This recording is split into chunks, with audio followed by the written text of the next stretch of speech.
la semana entrante estaba programado el profesor Iván González, pero debido a que yo posiblemente, no seguro, no esté en la fecha en que aparezco programado, hicimos un cambio. Entonces la conferencia de la semana entrante, la mía, y Iván toma la fecha que yo tenía. Entonces le doy la palabra a Clara Elena.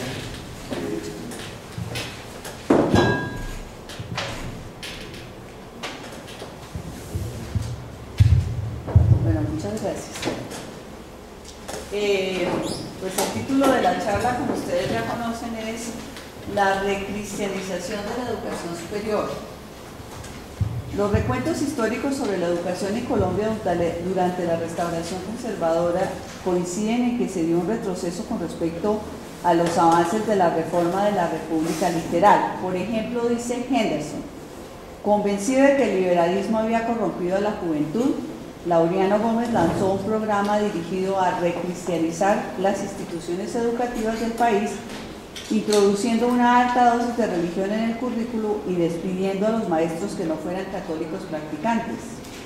Su reforma de la Constitución, iniciada un año después de los decretos sobre educación, fue considerada por Gómez y sus seguidores como un paso más hacia la armonía social y el bien común a través de la derrota del pernicioso liberalismo.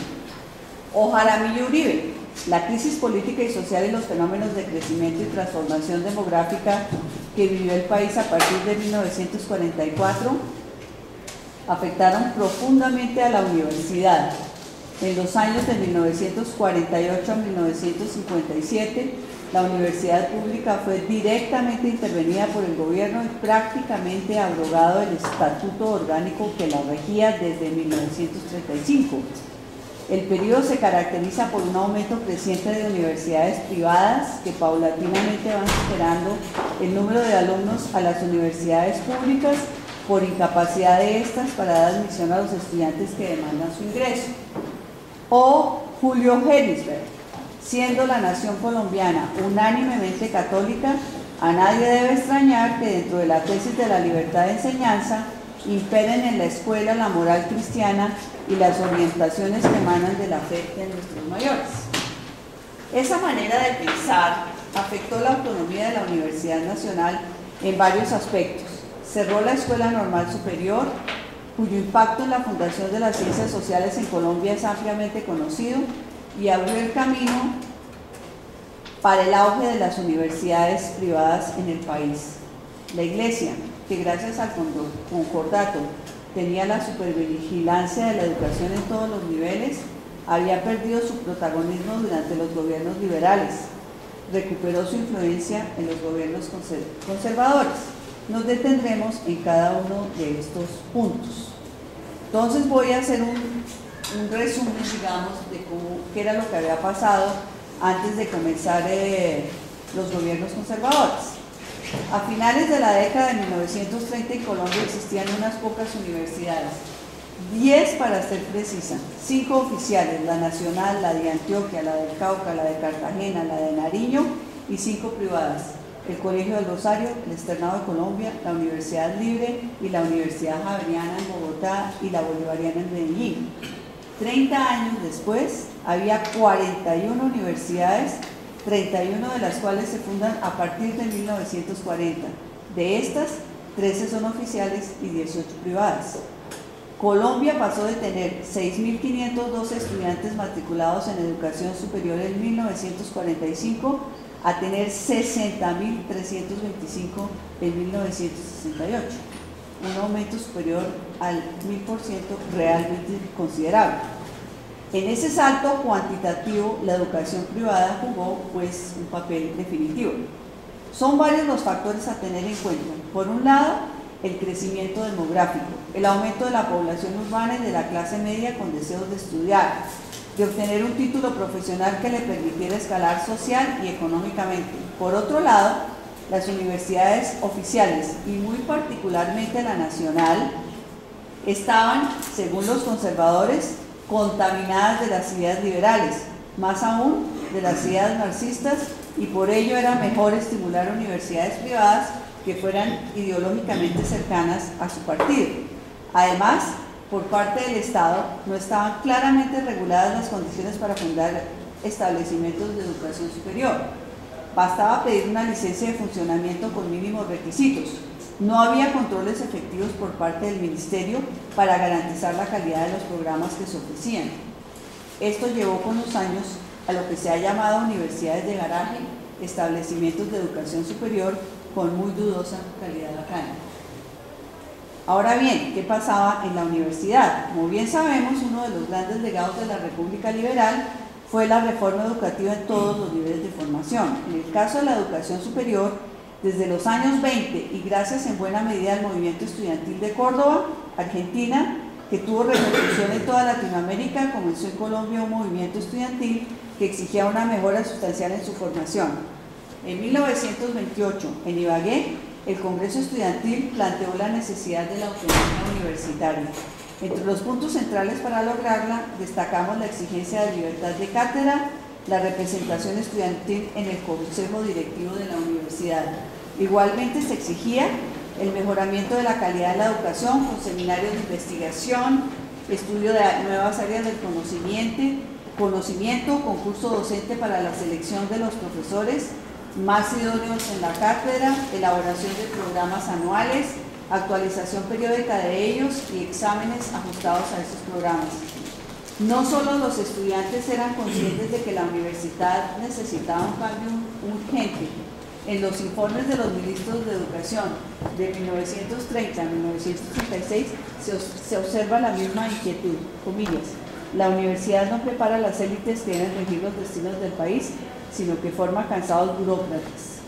Dice Eliseo Arango, ministro de Educación en 1930, comillas. Numerosas otras profesiones distintas de la medicina, la ingeniería, el derecho o la odontología, como la mecánica, la química, la electricidad o la geología, de un vasto radio hoy en la ciencia y en la vida de los pueblos, no se aprenden en nuestra universidad y es preciso ir creando facultades para ello, opina Abel Carbonell, ministro en 1934. La reforma de la universidad en el gobierno de López Pumarejo le dio una autonomía relativa, ya que aunque el gobierno tenía una representación significativa en el consejo directivo, 4 de sus 9 miembros, había 2 representantes profesorales y 2 estudiantiles y 1 del consejo académico conformado por los decanos o directores de las escuelas o institutos. Tanto los representantes profesorales como los estudiantiles eran elegidos por votación popular en cada una de sus instancias. Los representantes estudiantiles se elegían entre los representantes de las distintas facultades. Cada facultad tenía un consejo estudiantil conformado por un representante de cada año del plan de estudios. El acuerdo número 232 de 1946 fijó los estatutos de la Asamblea Estudiantil Universitaria, máximo órgano representativo de los estudiantes, conformada justamente por los integrantes de los distintos consejos estudiantiles. La reglamentación establecía las normas que la regían, entre ellas la de que es una institución estrictamente universitaria y por lo tanto ajena a la política militante del país. Estaba dirigida por una mesa directiva con funciones explícitas y un comité ejecutivo conformado por los presidentes de los consejos estudiantiles. Los estudiantes tenían su medio de difusión, papelería propia y el apoyo de las directivas de la universidad. El secretario general era quien convocaba las reuniones de la asamblea. Desafortunadamente, esos estatutos fueron aprobados en octubre de 1946. Recién se nombraba presidente a Mariano Ospina Pérez y comenzaban los gobiernos conservadores.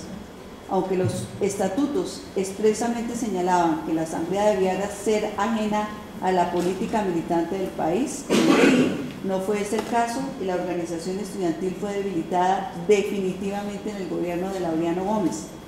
Se modificaron las reglas de la representación estudiantil y su participación en las distintas instancias administrativas de la universidad, como veremos. Es de anotar que el nombramiento de Gerardo Molina en 1944 había sido rechazado por un amplio sector de la sociedad, particularmente por la Iglesia, los conservadores y una parte de los liberales. Molina logró mantenerse en su cargo a pesar de las presiones en su contra, y seguir con su programa de modernización de la institución. En 1947 ofreció su renuncia y fue nombrado Luis López de Mesa en el 48, quien renunció poco después, en comienzos del 49, aduciendo problemas de enfermedad. Fue nombrado interinamente Jaime Jaramillo Arango, sin tener en cuenta las reglas establecidas para la elección de rector.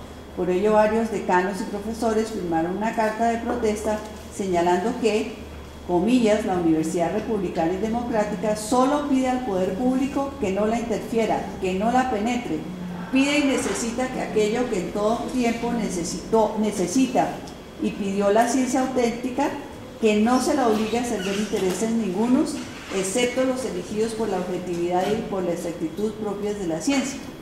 Pero la universidad efectivamente había sido interferida y lo sería todavía más posteriormente. Las consecuencias del 9 de abril no se verán inmediatamente sobre la universidad, que estuvo cerrada un mes. Se verán en la medida en que esa fecha marcó un viraje en la política educativa colombiana.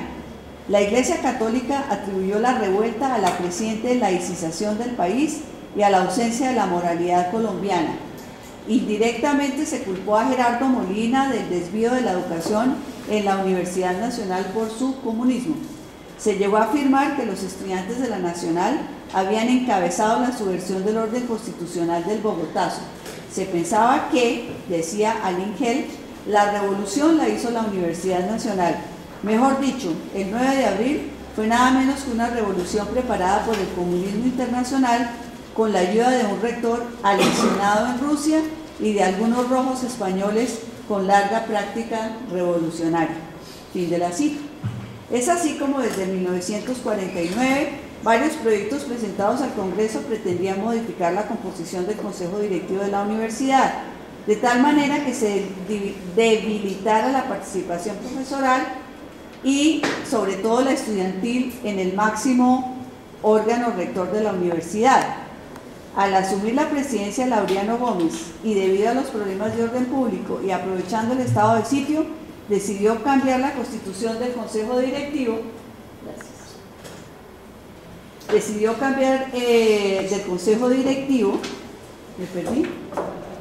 Este quedó conformado con 7 miembros así: el ministro de Educación, que será el presidente, el rector de la universidad, vicepresidente y 5 vocales elegidos para un periodo de 2 años, 2 por el gobierno nacional, que deberán ser personas que hayan desempeñado el cargo de ministerio, de rector o decano o profesor universitario. Uno de las mismas calidades elegido por los decanos de las facultades y escuelas que constituyen la universidad, y un estudiante cuyo periodo será solo de 1 año. Este puesto lo ocupará el universitario de último año que haya obtenido en su carrera las más altas calificaciones. O sea, la votación popular se acabó. La representación le corresponderá alternativamente a cada una de las facultades de la universidad de acuerdo con la antigüedad de las mismas. Y por ello solicitaron a la Academia de Historia una investigación sobre los orígenes de cada una de las facultades. Y según el reporte que dieron, entonces se iban asignando los estudiantes. El Consejo Directivo se alteró, por tanto, en 2 aspectos que considero significativos. El primero, ya no habrá 2 representantes de los profesores y 2 de los estudiantes elegidos por votación popular.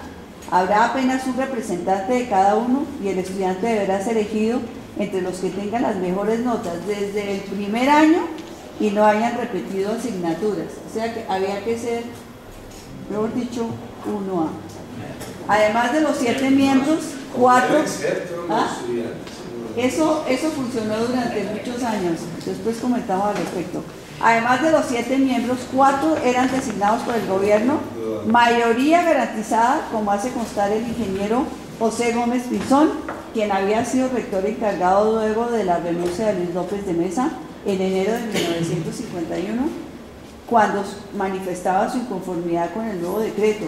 La nueva constitución del Consejo Directivo y los consejos de las facultades acaba con la autonomía universitaria, porque en la suprema autoridad de la institución el señor presidente tiene 4 votos sobre 7, lo que significa que su orientación quedará en el futuro subordinada a los cambios de índole política que ocurren en el gobierno.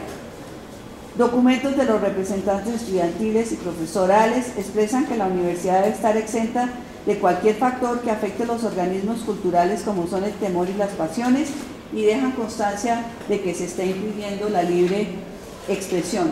Comienza la represión. Varios distinguidos profesores liberales, titulares algunos de ellos, fueron destituidos de sus cargos. Entre ellos Darío Chandía, Antonio Rocha, José Joaquín Castro Martínez, Carlos Guerra Restrepo y Adán Arriaga Andrade. El Consejo Directivo estaba autorizado a cambios en el profesorado por razones de mala conducta, incompetencia, falta de asistencia o cuando las circunstancias especiales así lo exigen. Estas atribuciones pasaron directamente al rector, de quien podía crear y suprimir cargos, tanto administrativos como docentes, hacer los nombramientos o remover de los cargos a quien considerara pertinente por cualquiera de las razones anotadas, y lo ejercieron. Lo que había sido una fortaleza para lograr los objetivos académicos de la reforma liberal comenzó a convertirse en un obstáculo. Me refiero, por ejemplo, a la gran cantidad de exilados de la Guerra Civil Española y de la Segunda Guerra Mundial que habían llegado al país y se habían vinculado a enseñanza superior, ya fuera en la Universidad Nacional o en la Escuela Normal Superior. Es el caso de Mercedes Rodrigo, quien había llegado en 1939 a organizar la sección de psicotécnica de la universidad en la Facultad de Medicina con el médico Alfonso Esguerra Gómez, profesor titular de la Cátedra de Fisiología. El instituto se había fundado para seleccionar a los estudiantes que ingresarían a la carrera de ingeniería. En 1947, la sección de psicotécnica se convirtió en el Instituto de Psicología Aplicada, independiente de cualquier facultad y con mayores alcances. Ante las exigencias del examen de ingreso y la escasez de plazas, algunos exámenes fueron sustraídos por los estudiantes. Este hecho fue utilizado por representantes del Partido Conservador, quienes convirtieron al instituto en blanco de críticas en lo referente a su idoneidad, lo que ocasionó un enfrentamiento de los conservadores con el Consejo Directivo de la universidad. El Siglo, en 1950, denunció el hecho afirmando que había un sesgo político en las pruebas de admisión que se suponía favorecían el egreso de estudiantes comunistas. Esto determinó la expulsión de Rodrigo del país, alegando comunismo y la destrucción de la juventud con ideas revolucionarias y ateas. Esto es tomado de un artículo de Telmo Peña, profesor de la universidad, en el libro de Historia de la Facultad de Ciencias Humanas. En reemplazo a Rodrigo se nombró a Hernán Vergara Delgado, de quien César Ayala, en un artículo en su memoria a su muerte en 1999, dice que se le conocía con el mote de anticomunista por excelencia. Fue uno de los líderes del rechazo a los programas de control natal durante el gobierno de Guerra Restrepo. Vergara cambió el pensum del instituto y puso todo el énfasis en la formación cristiana de los estudiantes. Su objetivo era hacer una psiquiatría cristiana. Él, junto con Emilio Robredo Uribe, profesor de la Facultad de Derecho, conformaron un movimiento llamado Movimiento Testimonial. Ellos consideraban que había llegado el momento de constituir una democracia orgánica, democracia basada totalmente en los principios cristianos. Este movimiento inclusive apoyó a Rojas Pinillo en su golpe y se deshizo al caer Rojas del poder. Por otro lado, en 1946 se había fundado el Instituto de Filosofía y Letras, donde, según el profesor Serrano, se dio una confrontación entre ciencia y racionalidad científica versus dogmatismo cristiano y entre modernidad liberal versus tradición hispánica conservadora con sus ideales cristianos. Conflicto entre una universidad diseñada para formar expertos en los oficios que requiere una sociedad como médicos, abogados, ingenieros, y tal vez docentes en ciencias, y una universidad regida por la investigación y la producción de conocimiento, para las cuales hay que fundar dependencias especiales. Muy pronto, sin embargo, esa impronta moderna de la que habla el profesor Serrano en el párrafo anterior, que le querían dar los fundadores del instituto a la filosofía en la universidad y que desplazaba la filosofía atomista, fue asociada con la ideología comunista, materialista y atea que estaba corrompiendo a la juventud en la universidad. Es así como algunos de los fundadores del instituto, como Rafael Carrillo o Danilo Cruz Vélez, fueron destituidos y exiliados en Alemania. Otro aspecto en el cual nosotros podemos apreciar cómo fue que cambió el ambiente de los gobiernos liberales a los gobiernos conservadores es justamente en la revista que había fundado Gerardo Molina. Y en la revista también de las Indias, de la cual vimos en la presentación de Beatriz González, que la estaba quemando. Aquí traje, entre lo que traje fue justamente la diferencia, no se alcanza a ver, pero quería mostrarles cómo era de diferente los autores. Universidad Nacional de Colombia, Revista Trimestral de Cultura Moderna, el solo título de la universidad ya es bastante significativo y estaba hecha en secciones y se puede ver los temas que se trabajan ahí y los autores, muchísimos extranjeros. Los artículos eran todos escritos de manera particular para la revista. Todas las facultades estaban representadas de alguna manera en la revista, no en que fueran sus profesores los que escribieran, sino en los temas que se trabajaban en esa revista de la universidad. El número 16 es de 1950 y en el número 17, lo que pasa es que la carátula estaba mala, pero cogí el número 18, pero el sumario ahí, si no se alcanza a ver, pero en todo caso ya el cambio es completamente radical. Ya no hay esas, digamos, están las secciones, pero esencialmente los que participan son profesores de la universidad, o sea, ya no hay tantos autores extranjeros ni nada de esas cosas. ¿Y el subtítulo? Y el subtítulo, Universidad Nacional de Colombia, órgano trimestral de la institución. Yo me puse a mirar cuando la ley de creación de la Nacional o de la refundación del 36, en el segundo artículo decía que la revista debería ser el órgano de difusión de la universidad, y seguramente se agarraron de ese artículo para cambiarle completamente el sentido de la revista.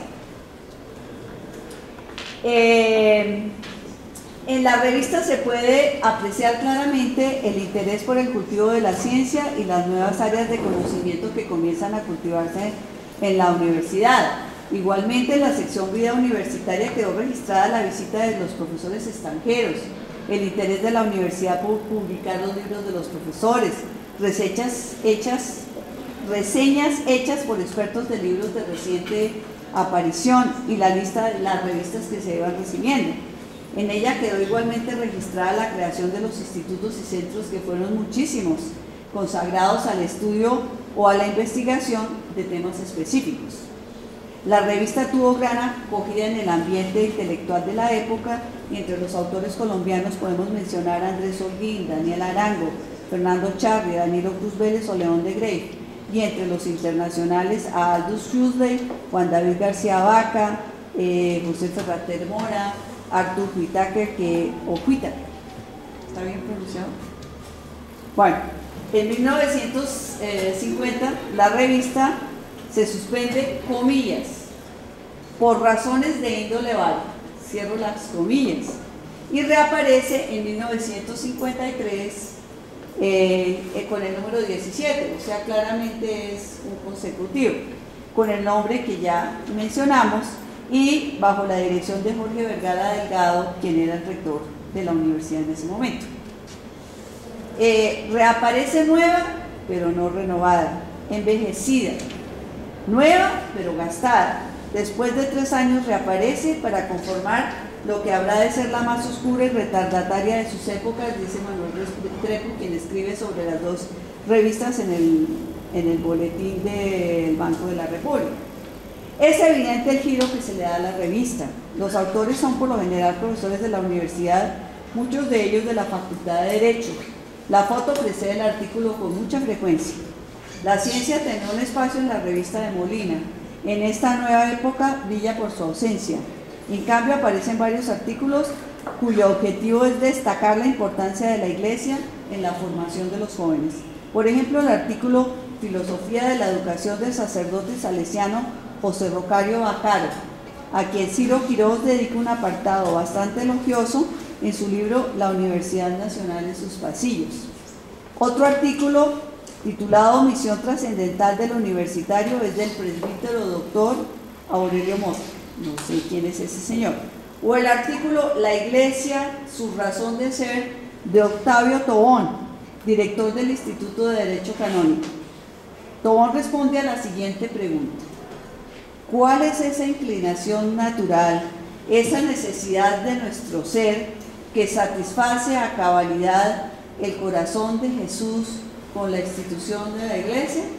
Sin comentarios. Todo un número está dedicado al homenaje que hizo la Universidad del centenario del nacimiento de Marcelino Menéndez y Pelayo, de quien leemos en página dedicada a su memoria en la internet. Catedrático español, principal estudioso y refundidor durante el siglo XIX de la historia y la bibliografía literaria española e hispánica, convertido años después de su fallecimiento en adalid ideológico de quienes desde la ortodoxia católica añoraban una España monárquica cercana al antiguo régimen. El homenaje comenzará con una misa y el rector justificará el homenaje diciendo: evocar al sabio español en América, precisamente en la noble tierra de Miguel Antonio Caro, su amigo excepcional, por tantos y tan honrosos títulos, equiparable a don Marcelino, tiene además un emotivo sentido familiar, y ya que el maestro nos pertenece a todos como áureo patrimonio de la estirpe. La revista se suspende en el número 23, o sea, solamente salieron 6 numeritos en 1958, cuando ya Mario Lacerna era rector, y en ese número está dedicado al Instituto de Ciencias Naturales. O sea, otra vez vuelve a haber un cambio, pero de todas maneras se suspende. La aparición y las transformaciones radicales o paulatinas que sufre la revista de la Universidad Nacional responden o encuentran correspondencia inequívoca con el espíritu que rige el momento, dice otra vez Manuel Restrepo, que ya les cité. Pero más radical aún es el comentario de Jorge Orlando Mel, con el cual yo comparto. A partir de 1950, la revista se vuelve casi confesional y anodina. Realmente la revista de Gerardo Molina sí desaparece. La revista de las Indias había aparecido en 1936 como órgano cultural del Ministerio de Educación Nacional. 2 años después, con ocasión del 4º centenario de la Fundación de Bogotá, se celebró una reunión de escritores españoles y americanos, de la cual salió la revista, la reorganización de la revista de las Indias. Pasó a constituirse en órgano internacional de escritores iberoamericanos. Con una extensa lista de colaboradores internacionales, intentó mostrar variadas formas de mirar Latinoamérica a través de su poesía, su ficción, su crítica y su avance científico, en fin, de ilustrar una América como una y múltiple. En sus páginas encontramos escritos de exiliados de la Guerra Civil Española y de la Segunda Guerra Mundial. Entre ellos podemos mencionar a José María Oxcap-de-Qui, quien fuera profesor de la Facultad de Derecho de la Universidad, o Luis de Zuleta, profesor de la Escuela Normal Superior, José Cuatrecasas, vinculada con el Instituto de Ciencias Naturales, o Fritz Carlsen, activo participante en las reformas de la Universidad del gobierno de López Pumarejo. Uno de los materiales más interesantes de la revista, dice el comentarista, Es la colección de escritos sobre artes plásticas del austriaco Walter Engel, para muchos el primer crítico de arte que hubo en Colombia. Temas de historia, filosofía y sociología son parte central de la revista. Poca divulgación científica hasta 1948, en que aparece una sección titulada Ciencias, firmada por Walter Belón, realmente se llama Waldemar Belón, un matemático alemán que había llegado a Colombia 10 años atrás, quien con ágil estilo periodístico presentó reseñas y noticias sobre los principales inventos y acontecimientos del mundo europeo y norteamericano. Desafortunadamente en 1951 se cerró la revista y dio paso a la revista Bolívar, de la cual nos hablará Iván en la próxima, pero entonces ya no será en la próxima. Está el comunicado de la muerte de los estudiantes del 8 y 9 de junio en la revista de la Universidad Nacional, que es esa diapositiva. Ahí está, pues lamentando profundamente los hechos. Y ahí está la que nos presentó Beatriz, en la cual están quemando la revista de las Indias. Voy a dejar eso ahí. Bueno, otra cosa que sucedió en el gobierno de Laureano Gómez, realmente tremendamente lamentable, fue la desaparición de la Escuela Normal Superior. Uno de los hechos más lamentables en cuanto a educación superior se refiere en este periodo es la desaparición de la Escuela Normal Superior. Deshacerla para formar dos instituciones aparentemente con el mismo objetivo, formar maestros de primera calidad, una femenina y otra masculina, desvertebró por completo el espíritu de los fundadores. Y la razón fue separar a los varones de las niñas, o sea, eso pesó muchísimo en la creación de las dos universidades. A pesar de su corto tiempo de existencia, apenas 15 años, dejó profunda huella en el desarrollo de la educación superior en Colombia. Sus egresados, verdaderos maestros de maestros, en su gran mayoría, fueron profesores universitarios en las distintas universidades, tanto públicas como privadas, que se fundaron justo después de su desaparición.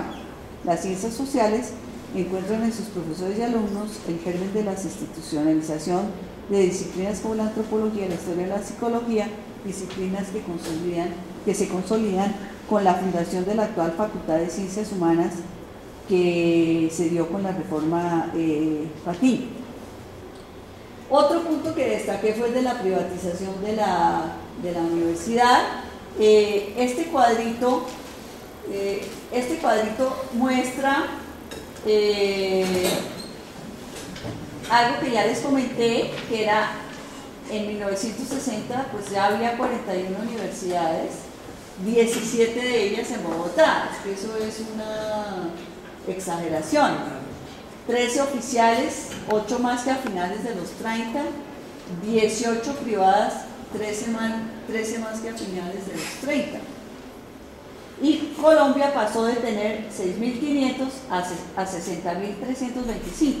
Ahí hay un cuadrito de un libro muy interesante que se llama El Sistema Universitario en Colombia, de Germán Rama, y ahí se ve cómo va creciendo rapidísimamente: 4.000 en 1935, 8.000 en 1945, 13.000 en 1955, 23.000 en 1960 y 60.000 en 1968. Ahí está el porcentaje. Ahora me devuelvo. El anterior cuadro nos muestra cómo aumentó la oferta de instituciones de educación superior de 1935 a 1968. Pasamos de 4.000 a 60.000 en 30 años. La Universidad Nacional, que tenía una participación del 43%, decayó al 29%. Hoy parece que es apenas del 4%. Es clarísimo que no hubo voluntad política para que la universidad pública llenara la demanda de educación superior que existía. Y lamentablemente el interés por fundar instituciones va desde el interés ideológico hasta el interés puramente económico. En los informes de los ministros podemos apreciar cómo se quería promover la universidad privada y la industrial, porque las dos se suponía que no iban a generar problemas. Entonces comienzo con el de Germán Arciniegas, que es el último, es el último ministro de la República Liberal, y sin embargo ahí ya vemos algunos de esos aspectos. Germán Arciniegas, en el informe de Germán Arciniegas se puede vislumbrar lo que sucederá después con la privatización de la educación superior. Arciniegas resaltaba cómo han cambiado las cosas desde 1930 y sobre todo en el cuadro pues muestra cómo se aumentó el presupuesto en educación. Y voy a empezar a saltar porque el tiempo se me acorta. Lamenta, le da mucha importancia a la escuela normal superior, y hay una cita que me parece importante para el tema de la privatización, que es el siguiente: el impulso dado a los estudios superiores ha merecido algunas críticas que debo estudiar con serenidad. Se dice que el Estado no tiene derecho a invertir dineros públicos en la universidad cuando la enseñanza primaria lo requiere en primer término. Mientras haya un niño sin escuela, no hay derecho para aplicar a cosas de la alta cultura recursos que deben ir al pueblo. Esas eran las críticas. Algunos objetan que sí está bien que haya institutos superiores, pero deben entregarse a la iniciativa privada. O sea, ya estaba clarísimo esa posición. Y Arciniegas destaca la labor de las universidades Javeriana y Bolivariana, del externado y de la Facultad de Administración del Gimnasio Moderno, y dice: si así trabajan los buenos ciudadanos por levantar grandes casas de la alta cultura en la esfera privada, sería incomprensible que el Estado no hiciera, cuando menos, el mismo esfuerzo en el campo de la educación pública. Sería totalmente inexplicable y absurdo que el Estado renunciase a hacer de las universidades que nacieron al tiempo con la República, los más grandes templos de la cultura nacional. Arciniegas señala que algunos insisten en que el dinero para la educación universitaria debe repartirse entre los institutos públicos y privados. Eso está otra vez a la orden del día. Y compara lo que se gasta en lo público versus lo que pierde la educación privada, como es el caso de la Javeriana. Mientras en la universidad se pagan 40 pesos por la matrícula, en la universidad se pagan 500, lo que hace inaccesible la educación superior a las clases menos favorecidas. Desafortunadamente, curiosamente, las clases menos privilegiadas no tuvieron fácil acceso a la universidad pública, sino que esa cantidad de universidades privadas que se fundaron fueron a las que llegaron muchos de las personas con más bajos recursos. Bueno,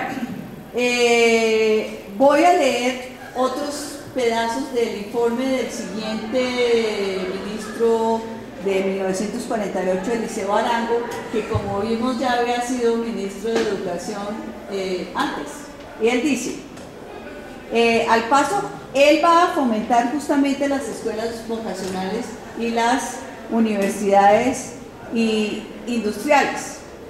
Al paso que en las universidades aumenta para un número pequeño la preparación científica, la base popular, especialmente la que corresponde a las bases campesinas, quédase en absoluto grado de analfabetismo, produciéndose así un divorcio cada vez más profundo entre lo que pudiéramos llamar elementos directores de la inteligencia y la masa de la población. El problema de la educación superior ha sido uno de los más debatidos a través de la historia de toda la cultura universal, y el Ministerio deja a vuestra consideración la necesidad que tienen los países de la formación de una minoría directora de la inteligencia. Sin embargo, termina diciendo esto: nada gana un país con tener sabios investigadores en ciencias naturales, pensadores aguerridos en todas las ramas del conocimiento, artistas de formas refinadas, si carecen de público que pueda aprovechar en la práctica la calidad de los atributos de la minoría. Y En 1951, el ministro Rafael Azura Barrera justificará el cierre de la Escuela Normal Superior comentando que con el concurso de notables pedagogos nacionales y extranjeros, el año entrante empezarán a funcionar tanto en Bogotá como en Tunja las dos normales superiores destinadas a llenar cumplidamente con todas las exigencias de la técnica su misión esencial de dotar al país de educadores de ambos sexos en el número y calidad que la nación reclama. Tanto las normales femenina como la masculina están diseñadas para convertirse en verdaderas matrices de la cultura patria. Azula promueve el regreso del campesino a su tierra y dará especial importancia a su educación. Colombia ha sido una nación de campesinos y significaría un error inmenso transformar su carácter. Pero esta invitación no la formula el gobierno como simple prospecto lírico. Desde la pasada administración, presidida por Mariano Ospina Pérez, viene adelantándose en esta decidida empresa de reconstrucción nacional. Sin embargo, ese informe dedica muy poco a la educación universitaria. Bueno, las universidades que se fundaron fueron la Universidad de los Andes, 1948, la Universidad de Medellín, 1950, la Gran Colombia, 1951, la Jorge Tadeo Lozano, 1954, el INCA, 1955, INDESCO, 1958, Santiago de Cali, 1958, la Universidad del Atlántico, digamos estas eran los oficiales, 1946, la Universidad Industrial de Santander, 1947, la Universidad del Tolima, 1955, la Universidad Tecnológica de Pereira en 1958, y realmente hay más que estas. Hay otras cuantas, el listado es enorme. Digamos, hice un primer listado. Universidades, especialmente las últimas, como la Industrial, la del Tolima y la Tecnológica de Pereira,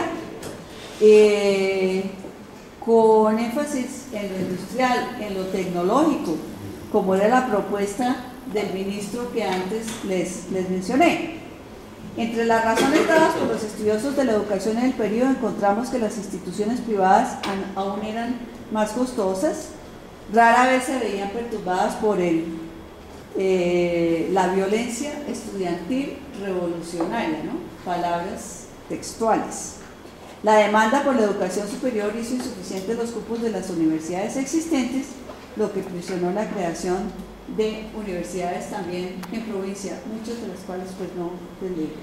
En la universidad se hicieron aumentos, en la Universidad Nacional se intentaron aumentar los cupos, pero realmente no hubo el apoyo suficiente para que eso se diera. Bueno, voy a entrar realmente al título que le dimos a esta charla y comienzo diciendo con que el espíritu de Miguel Antonio Caro retornó a nuestro país y a la educación superior. Laureana Gómez escribió el decreto del 2 de abril por medio del cual la nación se asocia al 5º centenario del nacimiento de Isabel la Católica, para rendir tributo de gratitud a la nación española, de quien los pueblos americanos recibieron por manos de la reina Isabel el precioso legado de cultura, de la religión, el idioma y la raza. Textual. El decreto crea el Instituto de Cultura Hispánica y establece en la Universidad Nacional y en los demás institutos oficiales de educación la cátedra Miguel de Cervantes, destinada al estudio pues, de la obra cervantina y del idioma castellano. Igualmente, en mayo del mismo año, el decreto 09 ordena celebrar el 15 de mayo como Día del Educador, ya que por breve pontificio el 15 de mayo de 1950 se declaró a San Juan Bautista de la Salle patrono principal del maestro. Los que asistieron al seminario el día que conté esto dijeron que si hubieran sabido que el Día del Maestro que celebramos tanto acá en la Nacional tenía orígenes tan religiosos, no lo celebrarían tanto. El decreto creó la cátedra, otro decreto creó la cátedra bolivariana con el objeto de que las juventudes conocieran mejor las geniales concepciones comillas, del Libertador e inspiren su vida en tan preciosa fuente de patriotismo. En las universidades, también en la Nacional, el programa incluía las distintas etapas del pensamiento del Libertador, la depuración y rectificación de su pensamiento, entre comillas, y el análisis de diversos de sus documentos. ¿Ah? La cátedra en las universidades debía hacerse cada 15 días y en los colegios cada 8, adaptada naturalmente al nivel de los estudiantes. Como pueden ustedes apreciar, el espíritu de Caro está muy presente. Varios de los documentos encontrados en el archivo de la universidad son claros reflejos de que, en el archivo son muy claros en que para obtener la paz hay que recristianizar al país, y esto naturalmente debe reflejarse en la formación superior. Uno de ellos es justamente Emilio Robledo Uribe, a quien ya les mencioné cuando hablé también de Vergara Delgado. La construcción de la capilla se convirtió en un objetivo central. En 1952, el ministro de Educación, que era Lucio Pavón Núñez, expresa en su informe: se están haciendo grandes esfuerzos con el fin de dar al servicio en el tiempo más corto la capilla de los universitarios, en la que se acabó de colocar el Cristo del Maestro Sopó, verdadera obra de arte. De esta manera se consagrará solemnemente la recristianización de la Universidad Nacional, centro en otra época del más desenfrenado marxismo. Justo es reconocer que por iniciativa de la actual directiva de la universidad, la imagen del corazón de Jesús fue entronizada allí como acto de reparación y de fe. La capilla había empezado a construirse en 1949 y el acto se había invitado a toda la comunidad universitaria. Comillas, el próximo 21 del presente junio de 1949 se celebrará una ceremonia con motivo de la iniciación de los trabajos de construcción de la capilla de la ciudad universitaria en las cercanías de la entrada a esta por la calle 45. La capilla se inauguró en 1953. Y para culminar, nada mejor que las palabras del ministro Lucio Pavón Núñez en elocuente conferencia pronunciada el 15 de septiembre de 1952, en las cuales el proyecto de recristianización de la educación queda claramente expuesto al presentar las líneas generales de su política educativa. Comillas: fiel a sus programas doctrinarios, viene el actual gobierno desarrollando su política en materia de educación, que en líneas generales consiste en orientarse por los inmortales principios del catolicismo, tan sabia y tan completamente expuestos por su santidad Pío XI en la famosa encíclica sobre la cristiana educación de la juventud. El Estado colombiano reconoce que la familia y la Iglesia tienen derechos superiores en la educación y los protege y respeta plenamente. Para el Estado colombiano, lo fundamental es que la educación considere al hombre integralmente, esto es, como un armónico compuesto de alma y cuerpo, cuyo fin último es su propia salvación. Para la ejecución de este programa, la educación de los campesinos, es indispensable contar con la ayuda de los párrocos. Gracias al cielo, en nuestros sacerdotes existe una verdadera preocupación por mejorar la situación de las clases más débiles. Se están haciendo grandes esfuerzos con el fin de dar al servicio la capilla y, como ya les leí ese párrafo. La Universidad Colombiana tiene que ser en espíritu y en verdad y en la plenitud que representa nuestra religión católica, apostólica y romana. Esto lo sostenía Chávez, quien era director del Fondo Universitario Nacional, creado para fomentar la educación superior en nuestro país. Muchas gracias.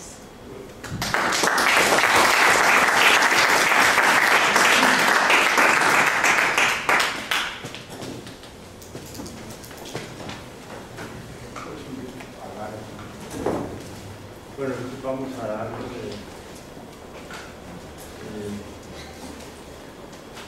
paso a las preguntas. Profesora Sánchez, gracias por lo que nos enseñó. Las cifras que usted maneja hablan muy bien del Frente Nacional en términos de crecimiento de la mujer. Este es de la República Liberal, ¿no? No, del Frente Nacional. Sí, es así. Que ella cuando muestra las cifras, en la República me preocupa, imagínense, 6.000 estudiantes. Obvio, un país pues, rural, de montañeros, digamos. Pero le habla muy bien al Frente Nacional ese aumento que usted viene y muestra. Bueno, eso tiene su lado bueno y su lado malo. El lado malo, digamos, es el que yo mostré en el siguiente sentido. Los centros de educación superior se crearon sin ningún criterio académico. O sea, más o menos, no, eso es grave, eso es gravísimo. Seguramente, doctora, hoy estamos discutiendo todavía el problema de la calidad. Correcto. Lo que le quería, yo no quiero mucho menos eso es verdad. Estar por eso. Es porque muchos, por lo menos yo, estoy dentro de los que estudiamos en la época del Frente Nacional y pudimos acceder a la universidad pública.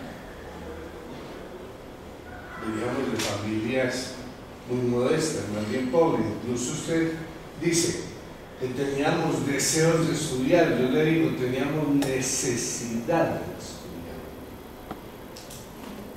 No era que tuviéramos muchos deseos, porque el ingresito faltaba mucho. Incluso yo recuerdo que nosotros envidiábamos mucho a nuestros compañeros del barrio que estudiaban en el SENA y salían y ganaban plática muy rápido en la parte industrial, manejando el tornito y todo. Entonces yo solo quería era preguntarle que esa gran preocupación suya sobre el problema religioso, también adorar a Marx religiosamente es muy grave, como Guamao, en fin, es igualmente estúpido pues, si lo hablamos en términos de racionalidad de ciencia. Pero la pregunta mía es en este sentido: ¿qué problema hubiese serio si la Nacional hubiera abierto los nocturnos? Le hago esta pregunta por esto. La única seccional de la Nacional que abrió el programa nocturno fue la seccional de Manizales, en administración de empresas, con una creación de egresados de la misma universidad que eran empresarios. Eso nunca lo aceptó la Nacional, no porque no tuviera presupuesto, sino porque yo creo que el profesorado le da las ínfulas de que estudiar de noche no era científico. ¿Usted qué opina de eso? No, yo sí de esta afirmación que... Yo no puedo opinar al respecto. O sea, yo lo que observo es que la universidad tenía, digamos, un aumento creciente de solicitudes y por eso hubo necesidad de hacer los famosos exámenes de admisión, de los cuales hay la famosa anécdota de... ¿Sí? De acuerdo. Y no hubo apoyo realmente del Estado para que la Universidad Nacional, digamos, creciera. El Estado lo que decidió fue fomentar la educación privada. Todo el que quiera abrir una universidad, sin importar un poco la calidad, la abrió. Le dio oportunidad a la gente de estudiar, yo estoy de acuerdo con eso. Pero ¿con qué calidad? Realmente eso es delicado, porque también hay mucho engaño al respecto, ¿sí? Y eso sigue sucediendo. O sea, hasta ahora, hace relativamente poco, se crearon criterios de calidad. Y fue mucho por razones de tipo religioso, sin lugar a dudas, o sea, porque la universidad se suponía que era comunista, lo cual realmente yo creo que lejos de serlo, porque nosotros en realidad somos un país católico y aquí está, es decir, yo no estoy en contra de eso, sino que la Iglesia durante los gobiernos liberales, ellos querían que la educación era esencialmente a cargo del Estado, sin tanta influencia de la Iglesia. Y la iglesia volvió a retomar, digamos, su influencia fuerte durante... Y echaron a la gente porque no compartían la ideología. Eso a mí me parece, por ejemplo, gravísimo. Entonces, yo creo que no hubiera habido universidad nocturna, y desde hace mucho tiempo se piensa lo mismo, es por falta de recursos, más que porque no sea científico o lo que sea, sino simplemente no hay recursos, no hay recursos. Rojas Pinilla ha hecho un rector bonito, era un hombre intelectual muy querido, ¿cierto? Que después fue decano de la Escuela de Derecho, el doctor Sierra, el prestigioso hombre de letras de Medellín, que fue Abel Naranjo Villegas, y era gordito, y la usted con un golpe de opinión, Rojas Pinilla lo destituyó. Y yo me acuerdo con 26 abogados que en la Universidad de Tolima, en la democracia cristiana, nos tildaban a los liberales y a los socialistas de comunistas, y a nosotros eso no nos daba miedo, ni nos puso a correr, ni nada. Pues yo lo que creo que es que estoy preocupado por su tesis, porque habla bien del Frente Nacional, el aumento de la cobertura y el presupuesto. Y usted le da mucha importancia a la recristianización. Yo creo que la mayoría de los profesores no fueron echados. Echados fueron líderes políticos. Imagine al mismo Carolina Restrepo, que en la década de 20 escribía en el letrero de Bogotá: todo el poder para los soviets. Y lo echaron también. Y Gabriel Chandí, me dijo usted un hombre justo, Gabriel Chandí, que no sabía ni para qué era el poder. Sí, esas cosas pasan. Hoy también, hoy está pasando eso con las Sánchez. Si viera la cantidad de facultades de garaje que hay en las universidades públicas, ¿no? Tugurios intelectuales. Por eso Ahí le está digo el todo. origen, ahí está el origen. Sí. Bueno, yo tenía una pregunta, pero el señor me ha desviado un poquito de la pregunta, pero sin embargo la con Lucio Pavón Núñez se suponía que el gobierno que inicia Rojas Pinilla pues iría a cambiar las cosas, pero según lo que acabo de ver en la exposición y es la duda que tengo, se continúa el programa o se retoma o con más fuerza el programa conservador respecto a la educación superior. ¿Sí? Claro. Listo. Y lo otro, pues yo sí veo la diferencia, señor, en la exposición, que pasamos de una política de apertura del pensamiento a una política de cierre dogmático del pensamiento que se daba en las universidades con el liberalismo. Eso sí es claro. ¿Y es grave en qué sentido? Es grave en el sentido de que eso no permite el desarrollo intelectual y por consiguiente científico de la misma universidad. Por eso es que es grave. No lo permite porque todo tiene que estar ceñido prácticamente a un gobierno teocrático. Y las teocracias son malas independientemente de que sea cristiana o católica. Islámica hoy en día es la que está más de moda en otras partes. Entonces, si hay una gran diferencia en esa exposición que ella hace. Lo que habla usted del crecimiento de la educación o del presupuesto de la educación durante el Frente Nacional, le cuento, no fue una obra por obra inglesa de la Iglesia Católica y de los gobiernos conservadores, sino fue una exigencia de los Estados Unidos con la Alianza para el Progreso, concretamente. No fue el plebiscito. No fue el plebiscito, fue una exigencia para crear en ese momento una clase media que las élites no habían logrado crear, para que esa clase media sirviera de soporte al consumo de algunas industrias que se estaban creando. Entonces, sí hay una gran diferencia ideológica entre la concepción conservadora de la educación y la concepción liberal de la educación. bastante para el desarrollo mismo. Hay una analogía muy grande de lo que pasa en el siglo XIX igual. O sea, cuando se funda la Nacional en el 67, la revista Los Anales de la Universidad, cuando entra otra vez en los gobiernos conservadores, la revista vuelve y se desnaturaliza, la universidad pierde su carácter universal, se fomentan son las facultades, los profesores ya no son de las calidades que había antes, y aquí vuelve a pasar exactamente lo mismo. Y la ciencia, que siempre está ahí como caballo de batalla, la actitud de los unos y de los otros es completamente diferente, y en la revista se ve clarísimamente el espíritu abierto, digamos, de todas las corrientes, y sobre todo, digamos,